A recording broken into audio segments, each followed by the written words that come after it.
Over the past 10 years, I've written 13 books that ranges from science fiction and fantasy to nonfiction around investing.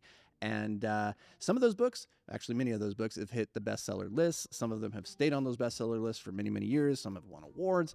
So the words don't suck, I guess. Some people seem to like it.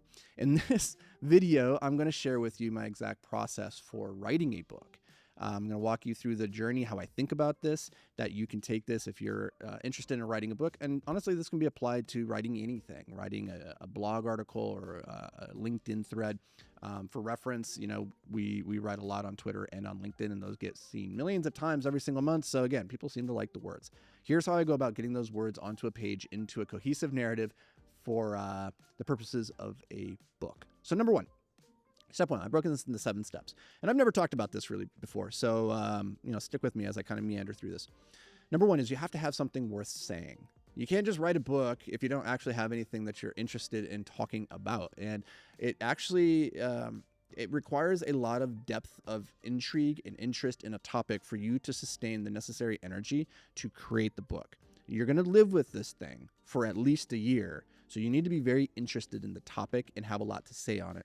And if you're not quite there yet, if you're not really sure if you can spend a whole year talking on this thing over and over and over again, then you probably are not ready to write the book. That's okay. Go out there, collect more dots, read more, write more short form stuff, get to the point where you actually have something very compelling and original and interesting to say. I promise, if you do not have that, you will not sustain the energy necessary to complete it. And even if you do, nobody's going to be interested in reading it. So you got to have something worth saying and something worth reading. Number 2, now let's get into the tactics. This is where you're going to map the journey. I sit down and I start any book, whether this is science fiction or this is a nonfiction book, I map the journey. I think about this in terms of the 3-act structure. So we have our first act, our second act, and our third act. And what I want to figure out is what is the journey I'm attempting to take my audience on. And this is the same for nonfiction. When I wrote a book about passive investing made simple, I take the reader on a journey through that. The stories are designed to build from where they are to the end. Also, we're trying to educate along the way, but I want to map the journey, and I want to understand what are those big milestones along the way that I want to make sure that I hit. In the form of a science fiction story, that could be Act 1. What's my inciting incident? What's my my Act 2 climax? What's my Act 3 climax, right? What are those big set scenes? For instance, when I wrote my first book, Time Heist, I had one set scene in my mind, which was this big car chase in a futuristic world where there's this big pyramid that's dwarfing this entire metropolitan area, and I had just had this vision of flying cars in a hot police chase around this big pyramid. So I knew okay, that's the big climactic moment of the story, right? How do I get my character from the beginning to that, and then where does it go from here? So just having that one set piece and understanding what's my milestone along the way helps you so that you don't just get lost, because a book is a very big thing. It's very easy to get lost in the narrative and lose your way and say oh, I'm meandering now. I am actually no longer on the original thread. And your readers will not like that. So make sure that you have a cohesive arc and start with that first. Now, once you have your arc and you have an idea of what those milestones are along the way, we want to get even more granular. We want to go chapter by chapter by chapter. Now, I like to work backwards from this. So I know that, an average science fiction book might be 70,000 words. And then I want to work backwards from that and understand, okay, well, if I break that into 3 acts, then that means my first act is probably 15 to 20,000 words. And then at around 40,000 words, I'm probably getting close to the middle of the book, therefore the Act 2. And then, maybe around 50, 60,000 words, I'm at Act 3, right? So now I can understand what I have to work with in terms of words to get me from one act to the next act. I then go one level further, and I know that for science fiction, the type of stuff that I would write, I would aim for chapters that are what I call popcorn chapters, which means potato chip chapters, where, when you're eating potato chips, you're always like, oh, I could just have one more. Right? That's how you create a really good fiction book, is you always make the reader want just one more chapter. They finish it and it was really light and easy to get through, and now they're like, yeah, I have time to do another one. Next thing they know, it's 3 a.m. and they're still reading. They're like, God damn it. How did this happen, right?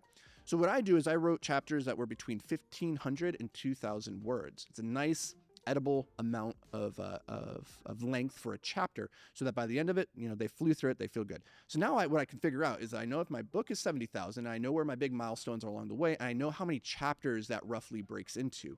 Each chapter needs to be its own distinct part of the journey, right? So once I have all that, I have my big outline, I have my milestones, I have all the little chapters between that, I officially have my outline. Now I sit down and I start word vomiting. And that's all your first draft really is. It's word vomit. You need to separate your creative mind from your editor mind. It's important that you get through the first draft as fast as possible. You do not reread what you wrote ever. You do not question what you wrote, even if it doesn't make sense, even if you know that your character started as a man in chapter 1, and by chapter 3 you realize, oh, it would be better if he was a she, and now James becomes Joanna. Just keep writing it, and you can fix it later, but do not go back and fix it now. Just keep going, word vomit it, get it out. I promise that you're going to question whether or not this is any good, but I promise you, your first draft is going to suck. It's going to suck regardless. But the most important thing is that we get words on the page that then we can mold. We can work with them. You cannot edit a blank page. And that's what most people end up with because they can't turn off their editor brain. So we're going to word vomit that first draft. I then... what helps me with this, by the way, is I start each chapter, or I start each writing day having a clear idea of what I want the character to have accomplished, or what the topic or the idea that I want to share with the reader is. And then I make sure to end in the middle of the chapter. I never end at the end of a chapter, ever. Because you ended at the end of a chapter, that means you have to start a new chapter the next day. And I don't know about you, but staring at a blank page is really hard and scary. Staring at the middle of a page where it's already talking, like I like to end mid-dialogue sometimes if it's a science fiction book. I like to end right after a quote in a nonfiction book, let's say.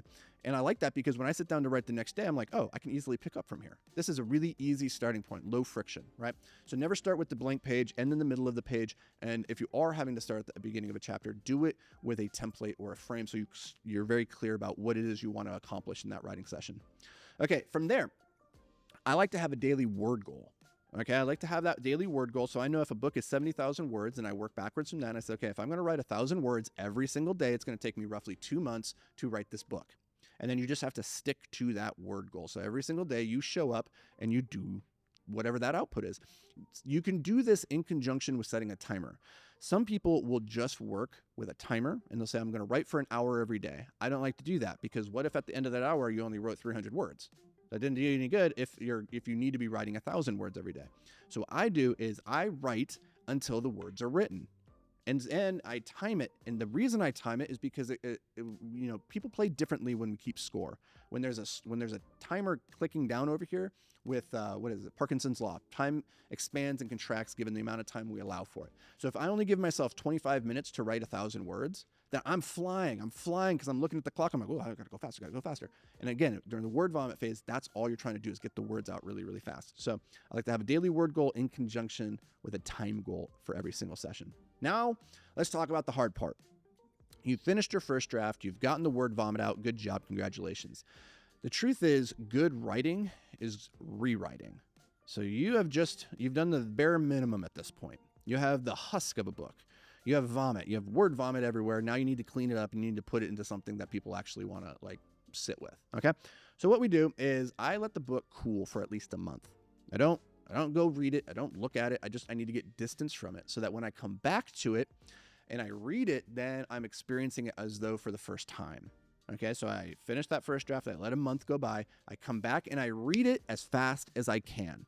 I do not stop and edit certain sentences. I do not edit things. And I'm taking notes on a piece of paper or on my computer as I go. And what I'm looking for are high-level structural issues where I realize, okay, here's the big story. Here's the milestones. Here's what changed along the way. That milestone, actually, that came here. That was over here. I had to move this. That character I thought was going to be important. They actually ended up not being important at all. So I need to go get rid of them, or I need to build them and make them more interesting. Or that person, the main character, I thought he was more sympathetic than he really was. I need to go back and create more issues, right? So we're dealing with them at a high level. And that's the point of that first edit. Once we have it, we go back through and we start making those changes. And this is the hardest one for me personally, because you have all this word vomit. Now you have to like take this chunk and you're like, oh, that would actually be better over here earlier, and this one would be better over here. I like to put this all into note cards, like distinct scenes, not chapters, distinct scenes. That way I can put them all on a map in front of me. And, certain softwares will allow you to do this as well. I use a word processor called Scrivener, which has like a digital note card system. And I like to be able to see the whole story, the whole book in note card form. So I can take this one, I can put it here. I'm like, what would happen if I put that scene a little bit earlier, or this scene a little bit later? And that's what we're doing on that next pass as we're editing through it. Now, once we do that, now we're going to go deeper and we're going to start refining the actual chapters. Once we have the structure and we're like, okay, now we got the structure here. Now this makes sense. Now I have a better idea who these characters are, what they want, their wants, their dreams, their motivations, all that stuff, right? Now I'm going to refine the chapters to make sure that each one stands on its own. And again, you'd be surprised how frequently you can take a chapter and like move it entirely later on. But like, ideally you get that part figured out early, because it's nothing more frustrating than to finish your book, go back, and people are like, yeah, you have a structural issue. Structural issues are very hard to fix at the end, very easy to fix at the beginning. So now we're refining chapters. The next edit, and I do like 8 edits, by the way. I do 8 passes, 8 distinct things that I look for. The next one is I'm going paragraph by paragraph and I'm editing sentences. I'm making sure that each sentence sounds really good. Then after that edit, the very last edit is I go through and I edit word for word. I kid you, I have a list of 20 words that I tend to overuse. And I will search every chapter. I have a word search. I have to go look for this word. I will see every instance of it on the page, and then I will manipulate it. I'll be like, oh, how can I rewrite that so I'm not using that word in that way? Really simple words like as. Do you have any idea how many times you probably used the word as in your book? Yeah, that's a lot. So that edit, that's mind-numbing, but it's really important because that's what makes your book just like feel invisible. Nothing stands out more than when you keep reusing the same words that you don't even realize because they're just so part of your lexicon. So that last pass is like where you're really getting into the polishing phase. Now, a good rule of thumb is that your last draft, the difference between your last draft and your first draft is your first draft minus 10% is roughly your last draft. So if your first draft was 80,000 words, you should probably cut and eliminate at least 10% of that to get it down to 7,200 words or 72,000 words. The more you can cut, the better. You can never cut too much, in my experience. We tend to be overly wordy, and that's never good for a book. So a good case in point is when I finished Mind Breach, which was my second book. This was a very hard book for me to write. The first draft came in over 200,000 words. The final draft was like 120. So like I cut like half of it, and that was brutal. That actually hurt my soul, but it was necessary. Okay, so once you've done all of this, the last thing that you're going to do is you're going to take this book. It's not quite a book yet. Like it's as good as you can make it on your own. Now you give it to other people. You give it to beta readers. They come back to you and they tell you where they liked it and they tell you where they were confused. Okay? And this is important, is that you want to take their broad feedback, but you want to ignore their specific solutions. When people tell you, oh, your character here, he sucks because of this, here's what you need to do to fix him, ignore the solution and just take the feedback. Okay, my character sucks. Ignore everything else. Okay? Last, once you have your beta readers, you come back, you make those edits and those passes, those polishes, and you might realize at this point, and I did, by the way, this one hurts to admit, is that my 5th book, I got to the beta readers, they came back and eviscerated it, and I had to start all over. So like if you want to be a great writer, you have to be not afraid to throw away everything that's come before. If you want to be great, that's what it takes. So assuming they didn't come back and tell you to rewrite the whole damn thing, now you go to get your editors. Now they're going to go through it with a fine-tooth comb, and then you're going to get your proofreader. They're going to go through it with a word-by-word fine-tooth comb. And finally, at the end of all this, you finally have a book that, if you're lucky, a few people will read.